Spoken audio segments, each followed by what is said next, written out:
La tarde con Cristina, Cadena COPE.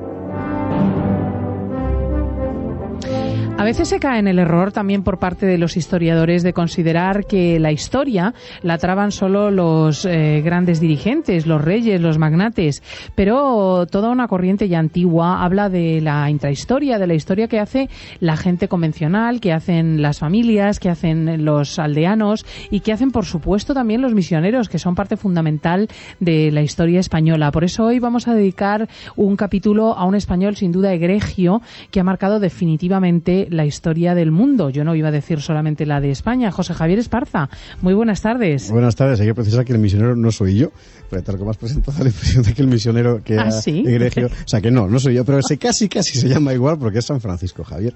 Efectivamente, San Francisco Javier, que vivió hace 500 años y que en una época, pues les decía antes, sin medios de transporte seguros, sin idiomas comunes. Imaginen ustedes lo que es entrar en un territorio cuya lengua se desconoce, en territorios muy mal conocidos sobre los que no existen cartulanos ni mapas y en pueblos donde todo extranjero era con frecuencia tomado por enemigo, se adentró llevado de un corazón absolutamente fogoso y muy, muy español. La verdad es que es exactamente eso, es cuestión de corazón.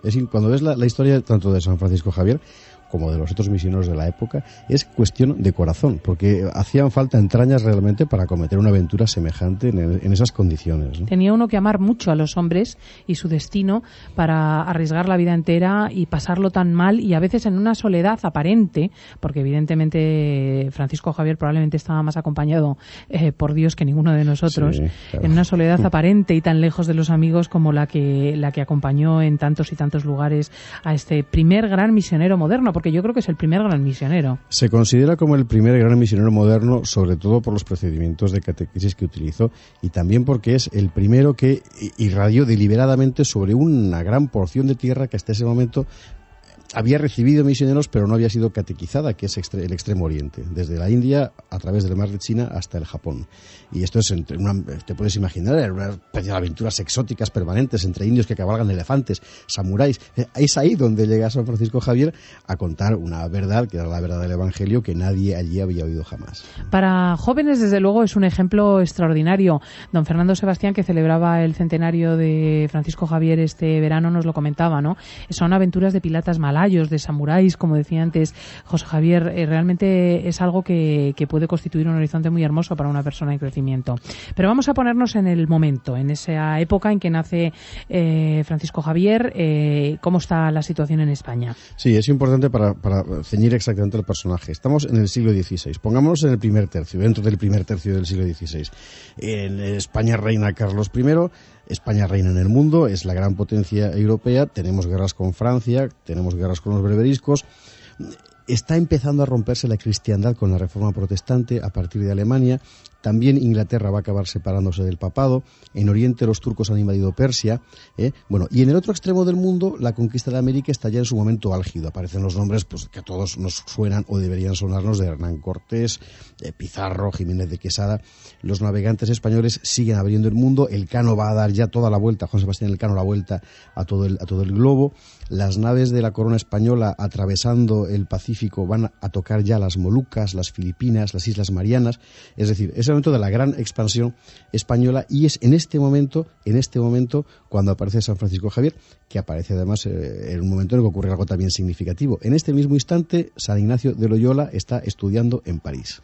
Va a ser un corazón fascinado por otro. Retengan este nombre, el nombre de Ignacio de Loyola. Entre tanto, antes de ponerlos a ambos en contacto, tenemos que retraernos a la infancia de Francisco Javier. Había nacido en Navarra y en el Castillo de Javier, que de ahí le da, por eso llevaba ese nombre. Que había sido el reino hasta 1512 independiente, pero que vivía la situación precaria de la larga guerra civil entre los partidarios de Castilla y Aragón y los de Francia.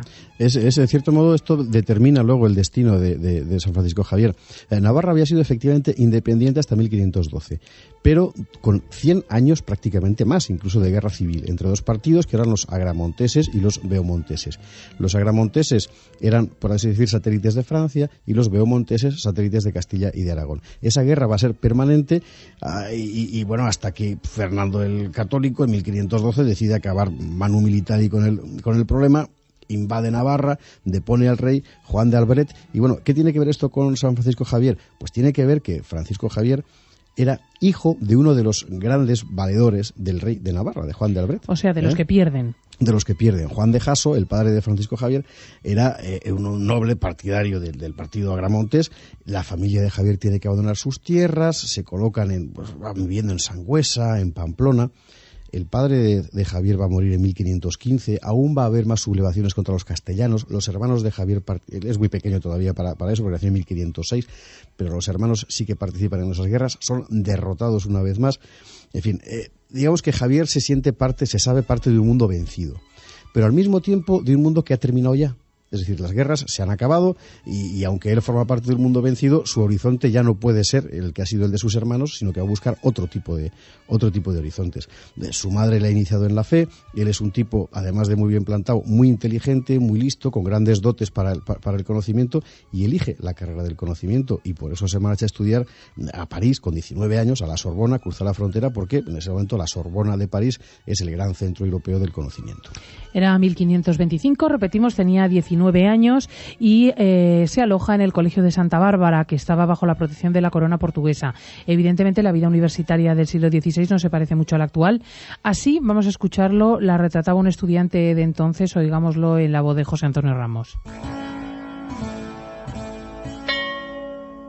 A las 4 de la mañana, un estudiante nos despierta campanilla en mano. Rezamos la oración matinal y acudimos a las salas de estudio. La primera clase empieza a las 5. No hay pupitres. Nos sentamos en el suelo, acomodado con paja en invierno y con heno en verano. A las 6, misa. Después el desayuno, un panecillo y un jarro de agua. Entre 8 y 10 de la mañana asistimos a la clase principal del día. Tras ella, 1 hora de ejercicios. A las 11 nos sirven la comida en el mismo comedor que a los profesores. A mí acostumbran a servirme medio arenque y un huevo. A veces un guisado de verduras con un poco de queso. Los más mayores comen más holgado, no medio arenque, sino 1. Y no un huevo, sino 2. Más un poco de vino. Mientras comemos nos leen la Biblia y vidas de santos. Después de un breve recreo, recibimos de 3 a 5 la clase de la tarde. A las 6 cenamos. Así, repuestos, escuchamos un resumen de los estudios de la jornada. Las oraciones de la noche nos conducen a los dormitorios, donde nos esperan nuestros jergones de paja. A las 9 se toca silencio. No falta quien, en la noche, osa aventurarse fuera del colegio. Esto está severamente castigado y los bastones de los profesores se aplican sobre los aventureros. Los bastones circulan con demasiada soltura. Un día hubo una rebelión por este motivo. Más dulce es la vida los días de vacación, martes y jueves, cuando acudimos a la isla del Sena a practicar ejercicios al aire libre. Y luego se quejan mis hijos. Fíjate, al aire libre en la isla del Sena, que conozca la isla del Sena en París, ahora me gustaría imaginarla, y la disciplina universitaria de la época, efectivamente. Verdaderamente esto es trabajar y todo, además son tonterías. Lo del ejercicio tiene además su importancia, lo ha señalado antes José Javier, porque Francisco Javier destacaba mucho en los deportes, era un tipo bien plantado, así lo describen las fuentes de la época, muy activo, muy inteligente, y allí en el colegio va a conocer a 2 personajes importantes que marcarían la vida de Europa. Uno es un suizo con fama de antipático, Juan Calvino. Juan Calvino, que estaba por ahí estudiando, que era la herejía calvinista inmediatamente en Suiza, ¿no? Una variante de la religión bastante antipática también, como él. O sea, el otro, un tipo algo mayor y un poco extravagante, vestido con harapos, medio cojo, que vivía de la limosna y que estaba sumergido en el fervor religioso, y que es nuestro Ignacio de Loyola. Y que es Ignacio de Loyola, que aparece por allí después de una vida completamente errática, cuando le convencen sus amigos de que tiene que ir a París a estudiar. Y bueno, el encuentro con Ignacio va a ser crucial en la vida de Javier. Hay que decir que al principio saltan chispas. Es decir, lo primero que siente Javier cuando conoce a Ignacio es que, bueno, este tío combatió contra mis hermanos. Ignacio de Loyola había sido militar, era vasco y por tanto había estado combatiendo para las banderas de Castilla, y precisamente había combatido en la guerra en la que sus hermanos perdieron Ignacio de Loyola estaba cojo porque aquella cojera fue debido a una bala precisamente en el asedio de Pamplona. A una bala y a su vanidad, hay que decir, porque era tan presumido que habiéndosele quebrado la pierna y habiéndola compuesto los médicos, hizo al cabo de mucho tiempo de reposo, cuando ya estaba aquello totalmente sanado, que se la quebrasen de nuevo porque no estaba dispuesto a ir cojo por el mundo. Y fue el hecho de tener que permanecer después de esa segunda operación, que fue terrorífica y que la aguantó ahí a lo vivo, por pura gana de presumir, que se convirtió leyendo Una vida de Cristo, si no recuerdo mal. Pues ahí estamos. Y este es el Ignacio que aparece ya ex militar en París, ¿no? Bueno, Ignacio de Loyola era un tipo en su momento muy perseguido. Es decir, que aquello de que apareciera un sujeto como el vestido de harapos, una especie de faquir con un borriquillo que iba siempre, ¿verdad?, predicando, digamos que al orden no le sentaba nada bien. Y sin embargo, tenía una capacidad de comunicación formidable y profundísima, y mucha gente se juntaba a su alrededor. Y aquí, en el propio colegio donde está Javier, se va creando una pequeña comunidad en torno a Ignacio de Loyola. Uno, que es Pedro Fabro, es de los Alpes, de Saboya. Otro, que es un portugués, es Simón Rodríguez. Otros 3 son de Castilla: Diego Laínez, Nicolás Bobadilla y Alonso Salmerón. Y además hay un navarro que es Javier, que al final acaba siendo ganado por la sinceridad abrasadora de Ignacio de Loyola, ¿no? Y se fragua una amistad conmovedora, ¿eh? Luego lo explicaremos, pero realmente en Ignacio de Loyola, Francisco Javier reconoce a Cristo encarnado, y después, muchos años después, cuando esté en misiones, llevará las cartas de Ignacio de Loyola cosidas dentro de la ropa para tener esa carne cerca de sí, ¿no? Bueno, pues ese grupo, esa pandilla, se contagia de esta pasión por Cristo de Ignacio de Loyola y se obsesiona por viajar a Tierra Santa. Es su proyecto. Lo que ellos quieren es viajar a Tierra Santa y hacer una nueva cruzada, esta vez solo apostólica y no militar, y marcharse a predicar a Tierra Santa. El 15 de agosto de 1534, se recogen todos en la cripta de Montmartre, en París, pronuncian votos de pobreza y de castidad bajo la obediencia de Ignacio, y se comprometen a peregrinar a Jerusalén en un año. Y que si no han podido hacerlo en ese año, irían a ponerse a disposición del Papa. Bueno, pues así nació la Compañía de Jesús, con este voto. Así nació. La verdad que el viaje a Tierra Santa lo tenían complicado, había piratas berberiscos, lo decíamos antes, había galeras otomanas, el Mediterráneo había dejado de ser europeo, el único puerto relativamente seguro es Venecia, pero hay que atravesar antes Francia e Italia, y la comunidad no tiene, entre otras cosas, ni un duro, o ni un doblón, o ni un maravedí, no sé, que entonces estaba en vigencia. La comunidad pasa a través de Alemania y de Suiza, y en penosas condiciones, viviendo de limosnas, paga su viaje cuidando enfermos y llega a Venecia. Por fin llegan a Venecia después de este periplo. Allí se encuentran con Ignacio. Deciden marchar a Roma a recibir la bendición papal antes de hacer el viaje a Tierra Santa. El Papa, que es Pablo III en aquel momento, no solo los bendice, sino que además les autoriza para ordenarse sacerdotes, ¿no? Se ordenarán inmediatamente en Venecia en 1537, y cuando van a marchar por fin a Tierra Santa, el viaje es definitivamente imposible. El pirata Barbarroja se ha adueñado del Adriático, no hay manera de coger un barco, y entonces Ignacio lo que decide es mandar a sus discípulos, a esta pequeña comunidad, a diferentes lugares. A Javier lo retiene junto a sí. Javier va a ser el secretario de Ignacio de Loyola en Roma, viviendo en Roma durante estos años. Y en Roma están cuando de repente se les presenta allí un señor que es el embajador del rey de Portugal, Pedro Mascareñas, que es el embajador, pues se llama así, y que le pide a Ignacio misioneros para ir a India. Le pide 6, lo que pasa es que él no tiene 6. Entonces, dice, porque no para mandarlos a otros lugares, ¿no? Entonces lo que le ofrece es que, bueno, Javier y otros 2 irán a la India. Claro, Portugal había establecido una red, el sistema de dominio de Portugal no era como el de España. España entraba en tierras, las dominaba, las controlaba. Portugal creaba factorías portuarias. Eran pequeñas ciudades protegidas desde el mar por sus barcos. No tomaba las tierras, sino, digamos, las costas, ¿no? Bueno, entonces ahí es donde tiene que ir Javier como misionero del Imperio Marítimo Portugués. Y el viaje es para contarlo por lo menudo, porque el viaje desde Portugal hasta la India es una auténtica locura.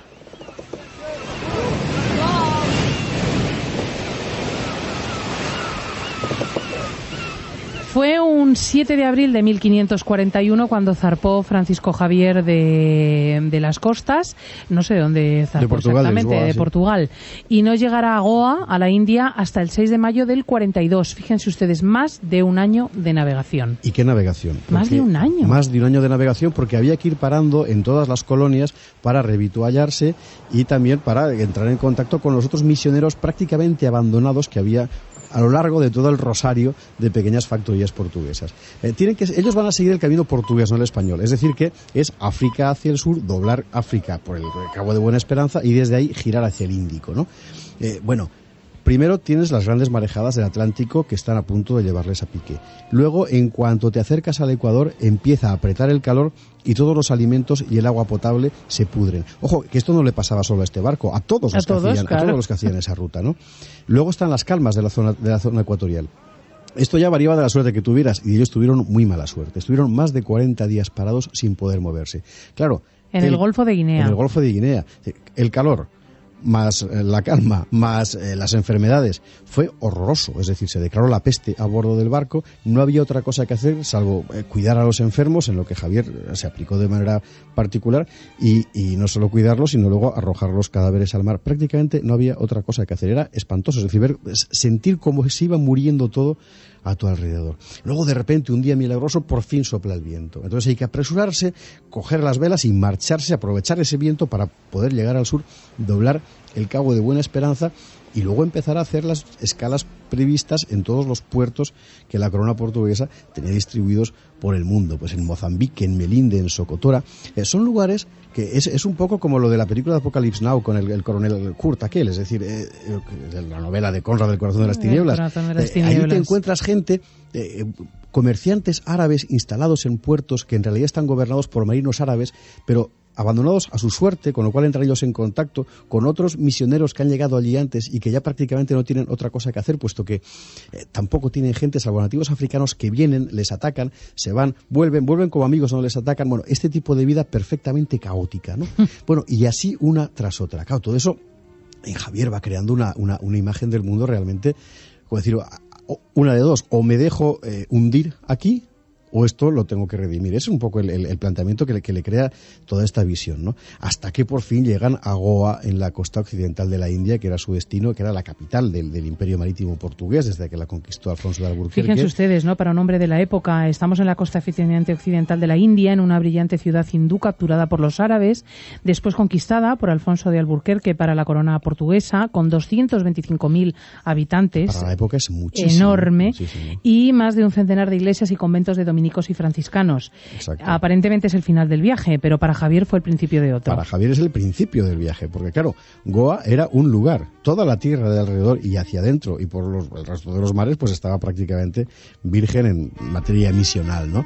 Javier llega allí como delegado del Papa y a lo que se aplica es a reorganizar la catequesis, el sistema de evangelización. Por eso se dice que es un misionero moderno, porque traduce todos los textos sagrados a las lenguas vernáculas, trata de aprenderlas, aprende un montón de dialectos, él predica y catequiza en las propias lenguas locales.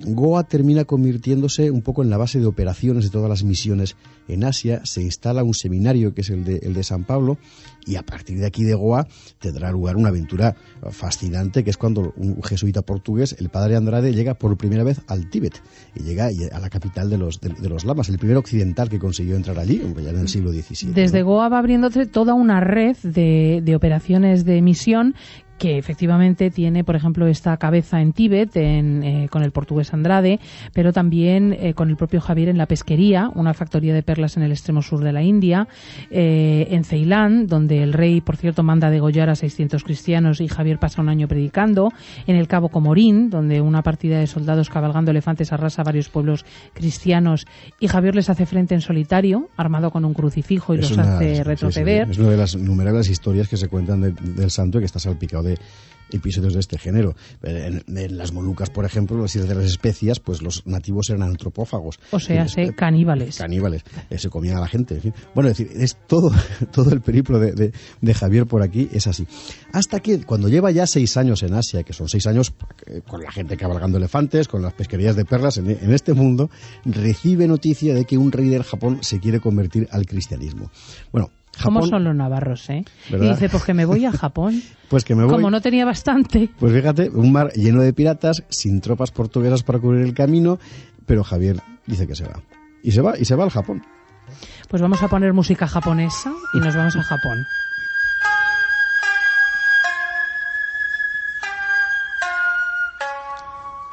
Efectivamente fue otro viaje portentoso y terrible, como de leyenda antigua.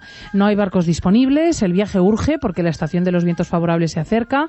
El capitán de Malaca, don Pedro de Silva, hijo del gran marino Vasco de Gama, no le puede ofrecer a Javier otra cosa que un junco del pirata chino Abán. Fíjate, es decir, no hay más barcos que el junco de un pirata para poder marcharse allá. Claro, Silva, un hombre bragado, los capitanes de estas factorías portuguesas realmente eran gente, en fin, ¿cómo decirte? Y no se fía un pelo del chino, conoce a la gente esta, claro, te puedes imaginar, y como no se fía del chino, lo que hace es coger a la mujer del chino, encarcelarla, confiscarle todos los bienes al pirata, es decir, o llevas a Japón a este hombre, o te quedas sin ver a tu mujer, y sobre todo a tus bienes, que parece que le interesaba más al pirata lo de los bienes que lo de la mujer, ¿no? Bueno, pues Abán no tiene más remedio efectivamente que llevar a Javier hasta el Japón. Bueno, y aún así se las pasará moradas. Es el 24 de julio de 1549. Te puedes imaginar un junco de bambú donde hay 200 hombres apelotonados con 300 sacos de pimienta, que era la gran especia del momento, tan valiosa como el oro, ¿verdad? Con Javier van 2 españoles más, el valenciano Cosme de Torres y el cordobés Juan Fernández, y vean 1000 peripecias, hay piratas, tifones, Abán que quiere escaquearse y ponerse a mercadear por las islas chinas. De repente aparece la Armada Imperial China, Abán, que claro, lo están persiguiendo porque es un pirata, pues tiene que salir a escape, y gracias a eso, por cierto, consiguen llegar con el último viento de la estación, consiguen llegar al Japón, a la ciudad de Kagoshima.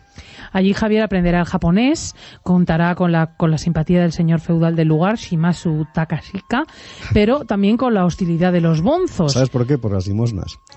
Claro, Javier consiguió hacerse con el cariño de la gente, y entonces la gente de allí, pues las limosnas las daba al grupo de Javier. Entonces los bonzos locales se quedaron sin limosnas. Y empezó había competencia por la mendicidad. Claro, y empezó realmente una situación complicada. Por eso deciden trasladarse a otro lugar, a Miyako. Miyako es la capital del Japón en ese momento. Lo que pasa es que está en una de sus innumerables guerras feudales, y cuando llegan a Miyako, aquello está absolutamente asolado, no hay nada que hacer. Terminan instalándose en Yamaguchi. Por todas partes Javier va predicando, suscita el interés de la gente, ha aprendido a hablar el japonés, pero después de 2 años de misión allí, llega a la conclusión de que no hay nada que hacer mientras no consiga demostrar que él viene de parte de China. Me explico. Él llega a la conclusión de que la cultura japonesa bebe en fuentes chinas. Cosa que es absolutamente cierta. Y que si los japoneses no ven que también la palabra de Dios viene de China, no la acogerán. ¿Y qué decide él? Pues nos vamos a China a misionar. Nada. Vuelve a Goa para preparar la expedición. Ya saben ustedes, Goa, que estaba a la vuelta de la esquina, sí, con el mayor entusiasmo, y él mismo lo explica así.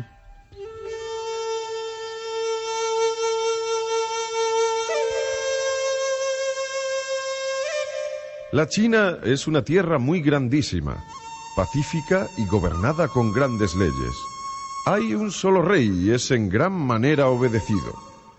Es un riquísimo reino y abundantísimo. Estos chinos son muy ingeniosos y dados al estudio, principalmente a las leyes humanas sobre la gobernación de la República. Son muy deseosos de saber. Si acá en la India no hubiere algunos impedimentos que me estorben la partida, este año espero ir a la China por el grande servicio de Dios nuestro Señor que se puede seguir, así en la China como en Japón. Porque sabiendo los japoneses que la ley de Dios reciben los chinos, han de perder más presto la fe que tienen a sus sectas. Grande esperanza tengo que así los chinos como los japoneses, por la compañía del nombre de Jesús, han de salir de sus idolatrías y adorar a Dios y a Jesucristo, Salvador de todas las gentes. Era la voz de Urbano Canal y la correspondencia de Javier, que es una fuente preciosísima de datos sobre aquellos viajes increíbles. Se hizo a la mar en la Pascua de 1522 y nunca llegaría a la China. Nunca llegaría a China. El 3 de diciembre de 1522, durante el viaje, murió víctima de unas fiebres en la isla de San Juan. Fíjate que mucho después, en 1949, en el monte del castillo de Kagoshima, el primer puerto japonés que tocó Javier, se elevó una piedra en inglés y en japonés con la inscripción siguiente. Dice: este es el lugar donde el príncipe Shimazu Takashika se encontró con el misionero Sabiel, que es como llamaban, que aparece de caricatura, ¿verdad? Sabiel, como llamaban a Javier. Bueno, y aquí acabó la historia de este español formidable que pisó el Japón con unos evangelios en la mano. Bueno, aquí acaba, o mejor, aquí empieza, porque es que toda esta obra, todo este enorme viaje de Javier es el cimiento de la proyección cristiana en Asia, ¿no? Por eso se dice que con Javier la Iglesia Católica fue católica realmente por primera vez, porque en ese momento ya en todas las partes habitadas del mundo había una misión, había una cruz, ¿no? Ahí empezó efectivamente una identidad católica, es decir, universal de la Iglesia, por mor de un navarro, por mor de un español, parte también de la gesta nacional. Pues muchísimas gracias, José Javier. Muchísimas gracias, Cristina. La tarde con Cristina, Cadena COPE.